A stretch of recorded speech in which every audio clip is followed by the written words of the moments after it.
ஓம் சரணாகத தீனார்த்த பரித்ராண பராயணே சர்வஸ்யார்த்திகரே தேவி நாராயணி நமஸ்துதி. வணக்கம் நேயர்களே, இது மகாலட்சுமி ஜோதிடம் வழங்கும் காலச்சக்கரம். உங்கள் அன்பு ஜோதிடர் ஸ்ரீராம்ஜி பேசுகிறேன். அனைவரும் நலமுடன் இருக்கிறீர்களா? நன்றாகத்தான் இருப்பீர்கள், நன்றாக இருக்க வேண்டும். இன்றைய காணொளியில் நாம் காண இருப்பது கேட்டதை கொடுக்கும் 11ஆம் இடம். இதான் தலைப்பு. லக்ன பாவம் முதல் 12 பாவங்களில் பெரிய நெகட்டிவ் எதுவும் தராத ஒரு பாவம் இருக்குன்னா அது 11ஆம் இடம் தான்.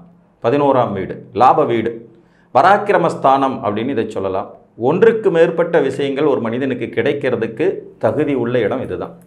ஒருத்தருக்கு எதனால எல்லாம் லாபம் கிடைக்குங்கிறத தீர்மானிக்கிற வீடு 11. இந்த சரலக்கணங்களுக்கு 11ஆம் இடம் பாதகஸ்தானம் அப்படிங்கிறதுல கூட அதையும் தாண்டி நன்மைகள் தந்துவிடக்கூடிய ஒரு இடம் தான் இந்த லாபஸ்தானம். இந்த 11ஆம் இடம் அப்படிங்கிறது நீங்கள் என்ன கேட்குறீங்களோ அதை கொடுக்கும். எப்போதுமே எண்ணம் போல் வாழ்வு அப்படின்னு சொல்லுவாங்க இல்லையா? உங்களுக்கு 11ஆம் இடத்துல உங்கள் ஜாதகப்படி ஒன்றுக்கு மேற்பட்ட கிரகங்களின் தொடர்புகள் இருந்துச்சுன்னா நீங்கள் எப்போதுமே நல்ல சிந்தனைகளை வளர்த்து கொள்ள வேண்டியது அவசியம். ஏன்னா நீங்கள் என்ன கேட்டீங்கன்னாலும் அது கொடுத்துரும். குறிப்பாக 11ஆம் அதிபதி தசை நடத்தும் போதோ 11ஆம் இடத்தில் அமர்ந்த கிரகங்கள் தசை நடத்தும் போதோ நீங்கள் மிக மிக கவனமுடன் உங்கள் வாழ்வியலை செதுக்கிக் கொள்ள வேண்டும். அதிகப்படியான நன்மைகள் தரக்கூடிய இடம்தான் அப்படின்னாலும் கூட இந்த வீடு சில நிலைகளில் நீங்கள் நெகட்டிவாக எதையாவது திங்க் பண்ணிங்கன்னா அதையும் நடத்தி காட்டிவிடும் வலிமை கொண்டது. ஸோ 11ஆம் அதிபதி உங்கள் ஜாதகத்தில் வலுத்திருந்தாலும் சரி, 11ஆம் இடம் வலுவாக இருந்தாலும் சரி, 11ஆம் இடத்தில் அமர்ந்த கிரகங்கள் தசாபுத்தி நடத்தினாலும் சரி, நன்மைகளை சிந்தியுங்கள். நீங்கள் நன்மைகளை சிந்திக்க சிந்திக்க அடுத்த கட்டத்துக்கு உங்கள் வாழ்க்கை நகர்த்திட்டு போகும். இது என்ன சார் புதுசாக இருக்குது ஜோசியத்தில் அப்படின்னா உண்மைதான். அனுபவ உண்மைகளையே ஜோதிட பாடமாக நான் உங்களுக்கு சொல்லி கொடுத்துட்ருக்கேன். 11ஆம் அதிபதி உங்கள் ஜாதகத்தில் வலுவாக இருக்கிறாருன்னு வச்சுக்கோங்க. உங்களுடைய எண்ணங்களை சீர்தூக்கி வைத்து கொள்ள வேண்டியது அவசியம். உங்களுக்கோ உங்களை சுற்றி உள்ளவர்களுக்கோ உங்கள் உற்றார் உறவுகளுக்கோ நீங்கள் பார்க்கும் தொழிலுக்கோ அல்லது நீங்கள் பார்க்கும் வேலைக்கோ உங்கள் உடல் ஆரோக்கியத்திற்கோ உங்களுடைய பொருளாதார நிலைக்கோ நெகட்டிவான சிந்தனைகள் எதுவும் உங்ககிட்ட வந்துடவே கூடாது. அப்படி வந்ததுன்னா அதை நிறைவேற்றி தந்துவிடும் இடம்தான் 11. அப்போ எண்ணம் போல் வாழ்வு அப்படிங்கிறதனுடைய சூட்சுமமே இந்த 11ஆம் இடத்தை ஆக்டிவேட் செய்கிறதன் மூலமாக இது 5ஆம் இடத்துக்கு நேர் 7ஆம் இடங்கிறதையும் நீங்கள் மறந்துடக்கூடாது. மந்திர சாஸ்திரம் ஒளிந்திருக்கும் இடம் 5, அதை விரிவுபடுத்தி மனிதனுக்கு தரக்கூடிய இடம் 11. அப்போ இந்த 11ஆம் இடம் வலுவாக இருக்கும் பட்சத்தில் நீங்கள் பாசிட்டிவாக திங்க் பண்ணிக்கிட்டே இருக்கணும். எனக்கு எல்லா தகுதிகளும் உண்டு, நான் அடுத்த கட்டத்திற்கு நகர தயாராக இருக்கிறேன், நான் வாழ்க்கையில் அனைத்தையும் சாதிக்கத்தான் பிறந்திருக்கேன், நான் நினைப்பது நடக்கும், என்னை சுற்றிய நல்ல வைப்ரேஷன் இருக்குது, அந்த வைப்ரேஷனை நான் எல்லாருக்கும் உபயோகப்படுத்துவேன், என்னுடைய வாழ்வியலில் நான் ஆரோக்கியமாக இருப்பேன், பொருளாதார வெற்றிகளை அடைவேன் அப்படின்னு நீங்கள் திங்க் பண்ணிக்கிட்டே இருக்கும். இதை திங்க் பண்ணுறதுங்கிறத விட இதை நீங்கள் எழுதலாம். எழுதுனாலே அது உங்களுக்கு கிடைக்கும். ஒரு விஷயத்தை தொடர்ந்து திங்க் பண்ணுறதுங்கிறத விட 100 மடங்கு சக்தி வாய்ந்தது எழுதுவது. விசுவலைசேஷன் ஒரு உண்டு, அதாவது கற்பனை காட்சியை விவரித்து கொள்ளுதல் அப்படின்னு இதை சொல்லுவாங்க. நீங்கள் உங்களுக்கு என்னென்ன தேவைப்படுதோ அதை எல்லாமே கற்பனை காட்சியின் மூலமாக உருவகப்படுத்திக்கிட்டிங்கனாலே அது உங்களுக்கு கிடைக்கும். இது 11ஆம் அதிபதி வலுத்தவங்களுக்கு தான் அதிக சாத்தியம். 2-3 ஆப்ஷன்ஸ் இருக்கும். ஒன்று 11ல் ஏதோ ஒரு கிரகம் நின்று உங்களுக்கு தசை நடத்தணும், அல்லது 11ஆம் அதிபதியே தசை நடத்தணும், அல்லது 11ஆம் அதிபதி உங்களுக்கு இயற்கையாகவே ஜாதகத்தில் வலுவாக இருக்கணும், அல்லது உங்களுக்கு 11ஆம் இடத்துல ஒன்றுக்கு மேற்பட்ட கிரகங்கள் இருக்கும். குறிப்பாக லக்னாதிபதி 11ஆம் இடத்துல போய் உட்கார்ந்தவங்களுக்கும் இந்த பலன் வேலை செய்யும். 11ஆம் இடத்துல ஒன்றுக்கு மேற்பட்ட கிரகங்கள் இருக்கிறவங்களுக்கும் இந்த பலன் வேலை செய்யும். 11ஆம் இடத்தில் அமர்ந்த கிரகங்கள் தசை நடத்தும் காலங்களில் ரொம்ப அதீதமாக வேலை செய்யும். 11ஆம் அதிபதி ஆட்சி உச்சம் அடைந்திருக்கிற நிலையில் மிக மிக அதிகமாக வேலை செய்யும். புரிஞ்சுதுங்களா? அப்போ 11ஆம் அதிபதி உங்களுக்கு கேட்டதை கொடுக்கும் கிரகம். இதில் இருக்கிற சூட்சமே என்னென்னா அது கேட்டதை கொடுக்கும். கேட்டதை கொடுக்கும் அப்படிங்கும்போது நீங்கள் நன்மைகளை கேட்டால் நன்மைகளை கொடுக்கும், தீமைகளை கேட்டிங்கன்னா தீமைகளை கொடுக்கும்.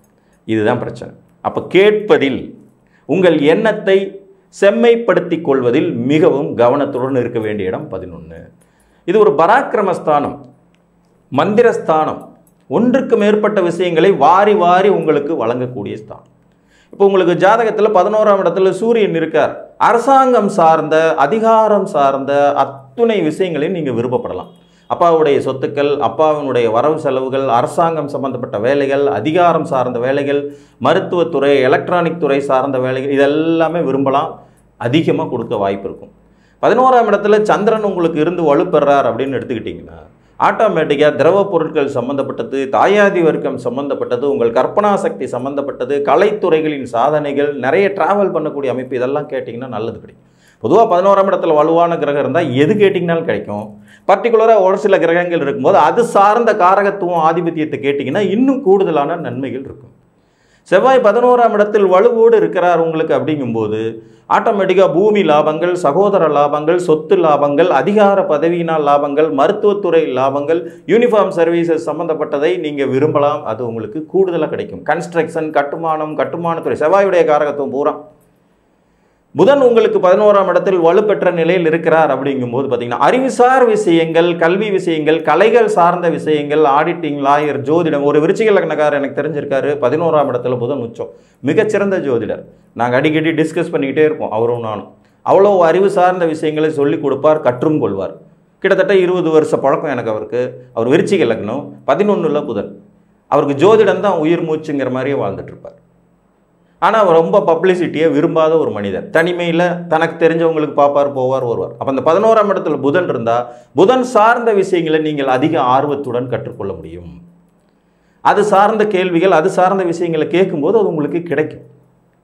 சுக்கிரன் 11ஆம் இடத்தில் இருக்கும்போது ஆடம்பர பொருட்கள், லாவண்யங்கள், லக்ஸரியஸான வாழ்வியல் முறை, அழகான வாழ்க்கை துணை அமைவது, அதன் மூலம் பொருளாதார வெற்றிகள் அடைகிறது, நிறைய டூர்ஸ் அண்ட் டிராவல்ஸு, ஹோட்டல் சம்பந்தப்பட்ட துறைகள், கலை வேலைப்பாடுள்ள பொருட்கள், தங்க வைர ஆபரணங்கள் போன்றவற்றை கேட்கலாம்.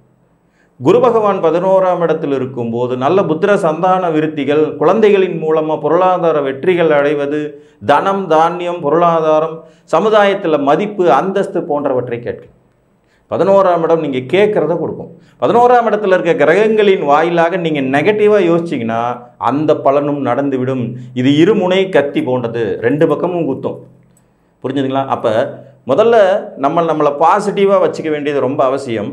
அதில் இந்த 11ஆம் இடத்துல இருக்க கிரகங்களின் காரகத்துவ ரீதியாக ரொம்ப ரொம்ப பாசிட்டிவாக வச்சுக்க வேண்டியது மிகவும் அவசியம். அது சார்ந்த பாசிட்டிவான எண்ணங்களும் சிந்தனைகளும் செயல்களும் உங்கள்கிட்ட இருந்துச்சுன்னா நீங்கள் வாழ்க்கையில் அடுத்த கட்டத்துக்கு நகரவே முடியும். 11ஆம் இடம் அவ்வளோ சக்தி வாய்ந்தது, நீ கேட்டதை கொடுக்கக்கூடியது. சனி பகவான் 11ஆம் இடத்தில் இருக்கும்போது அசையாத சொத்துக்கள், நீண்ட கால சொத்துக்கள், தோட்டம், துறவு, நீண்ட ஆயுள் பலத்தை கேட்பது, சொத்து சுகங்கள் அதிகரிக்கிறது, நல்ல வேலைக்காரர்கள் அமைவதற்கான வாய்ப்புகள், வண்டி வாகனம் சம்பந்தப்பட்ட துறைகள், பூமியிலிருந்து வெட்டி வெடுக்கப்படும் கனிமங்கள் சார்ந்த லாபங்களை எதிர்பார்ப்பதுங்கிற மாதிரி நிறைய அமைப்புகளை அவர் கொடுப்பார். ராகு 11ஆம் இடத்துல இருக்கும்போது பார்த்தீங்கன்னா பங்குச்சந்தையில் ஆதாயம், திடீர் அதிர்ஷ்டம், திடீர் தனவரவு, வெளிநாட்டு வாழ்க்கை, வெளிநாட்டு குடியுரிமை, வெளிநாட்டு பெண்களை மனம் முடிக்கிறது, நீண்ட காலம் வெளிநாட்டிலேயே தங்கக்கூடிய வாய்ப்புகள் உருவாகிறது, எலக்ட்ரிக்கல், எலக்ட்ரானிக், கம்யூனிகேஷன் துறைகளில் சாதனை புரிவது, இதெல்லாம் கிடைக்கிறதுக்கான வாய்ப்புகள் அதிகம். கேது 11ஆம் இடத்துல இருக்கும்போது தெளிந்த ஞானம், தெய்வீக அனுகிரகம், கடவுளுடைய ஆத்மார்த்தமான ஒரு உணர்வு, மருத்துவத்துறையில் சாதனை புரிவதற்கான வாய்ப்புகள், மந்திர தந்திர ஔஷதம், மருந்து பொருட்கள் தயாரிப்பதில் சக்ஸஸ் ஆகக்கூடியது, புகைப்பட கலைத்துறையில் மிகப்பெரிய ஆளாக வர்றது, வைல்டு ஃபோட்டோகிராஃபின்னு சொல்லக்கூடியது, ஸ்போர்ட்ஸ் ஃபோட்டோகிராஃபின்னு சொல்லக்கூடியது, இந்த மாதிரியான அமைப்பு, ஈவெண்ட் மேனேஜ்மெண்ட்டெல்லாம் நடத்தி சக்ஸஸ் பண்ணக்கூடிய வாய்ப்புகள், இதெல்லாம் 11ல் கேது இருக்கும்போது. அப்போ சூரியன், சந்திரன், செவ்வாய், புதன், குரு, சுக்கிரன், சனி, ராகு, கேது, 9 கிரகங்கள் யார் இருந்தாலும் சரி, ஒன்றுக்கு மேற்பட்ட கிரகங்கள் இருந்தாலும் சரி, உங்களுக்கு 11ஆம் இடம் வலுவாக இருக்கா, நீங்கள் ஒரு கொடுத்து வைத்த ஆள். ஆனால் அதில் இருக்க ஒரே ஒரு சூட்சமம், நீங்கள் சரியானபடி கேட்க தெரிந்து கொள்ள வேண்டும். புரியுதுங்களா? சரியானபடி கேட்கும்போது உங்களுக்கு வேண்டியது கிடைக்கும். 11ஆம் இடம்ங்கிறது கற்பக விருட்சம் மாதிரி. கற்பக விருட்சம் நீங்கள் கேள்விப்பட்டிருப்பீங்க. அந்த விருட்சத்துக்கு அடியிலிருந்து நீங்கள் என்ன கேட்டாலும் கிடைக்கும், என்ன கேட்டாலும் கொடுக்கும். நல்லதை கேட்கும்போது நல்லதையும், கெட்டதை நினைக்கும் போது கெட்டதையும் தரும் வல்லமை கொண்ட இடம் 11. அதனால் விரும்பியதை தரக்கூடிய இந்த 11ஆம் இடம் உங்கள் ஜாதகத்தில் எப்படி வலுவாக இருக்கிறது என்பதை அறிந்து அதற்கு தகுந்தாற்போல் உங்கள் எண்ணங்களை சீர்தூக்கி, இது மந்திரஸ்தானத்துக்கு நேர் 7ஆம் இடத்தில் இருக்கிற ஸ்தானம், உங்கள் லக்னத்திற்கு லாபஸ்தானம், பராக்கிரமஸ்தானம் என்பதால் 11ஆம் இடத்தை வலுப்பெறச் செய்வதன் மூலமாக ஒரு ஜாதகர் தனது வாழ்வியல் தேவைகள் அனைத்தையும் பூர்த்தி செய்து கொள்ள முடியும். நல்லன நினைத்தால் நல்லது நடக்கும் என்கின்ற சூட்சுமத்தை வெளிப்படுத்தும் இடம்தான் 11. உங்கள் ஜாதகத்தின் இந்த அமைப்பை அறிந்து கொள்ளுங்கள் என்று கூறி மீண்டும் ஒரு காணொலியில் உங்களை வந்து சந்திக்கும் வரை உங்களிடமிருந்து அன்புடன் விடைபெற்றுக் கொள்வது உங்கள் அன்பு ஜோதிடர் ஸ்ரீராம்ஜி. நன்றி, வணக்கம்.